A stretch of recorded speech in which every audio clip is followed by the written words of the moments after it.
Christmas Island, here we come. Check-in at Virgin.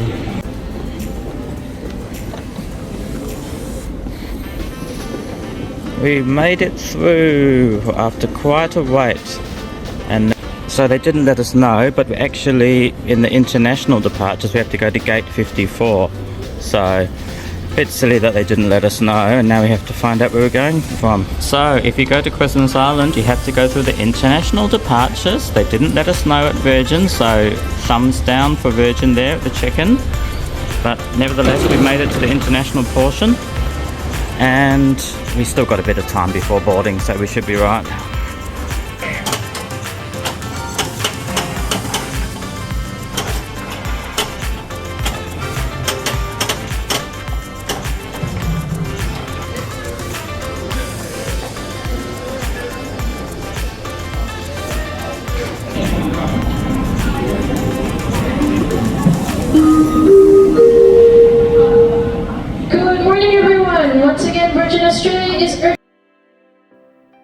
Okay, so we're off on our trip here on the exit row. There's no business class on the Virgin flight to Christmas Island, but of course you can get the Economy X, which is what we're doing here on the exit row. The plane was pretty full.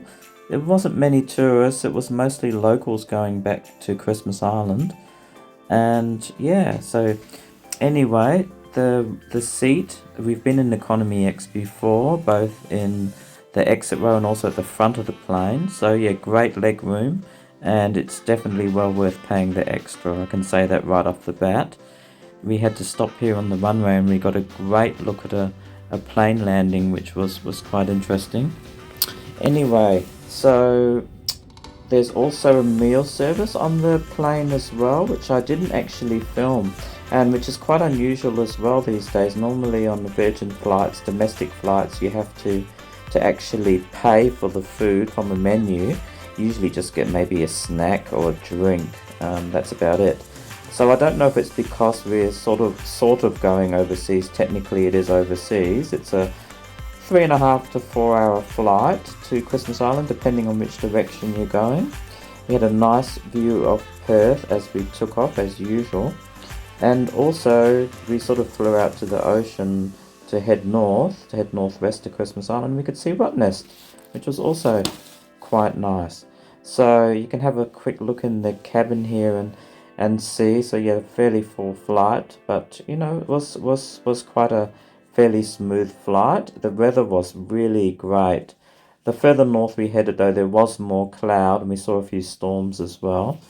There's a little cloud I saw which looked like one of my old dogs, which was yeah, quite cute. So here's our first glimpse going into the island to land, and the first thing we noticed was just jungle everywhere.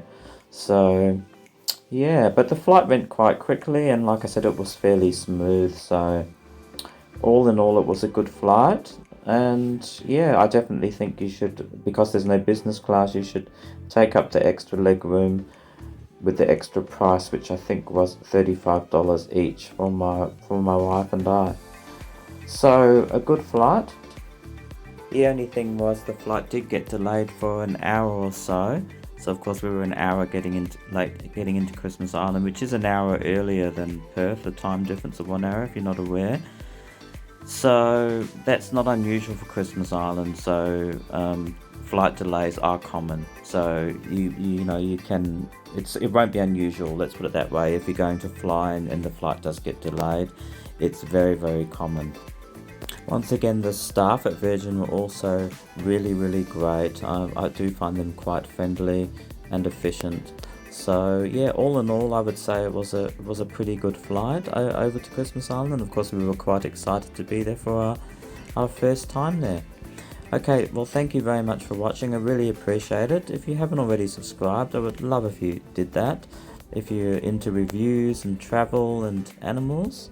Okay, thank you again. We'll see you soon. Bye.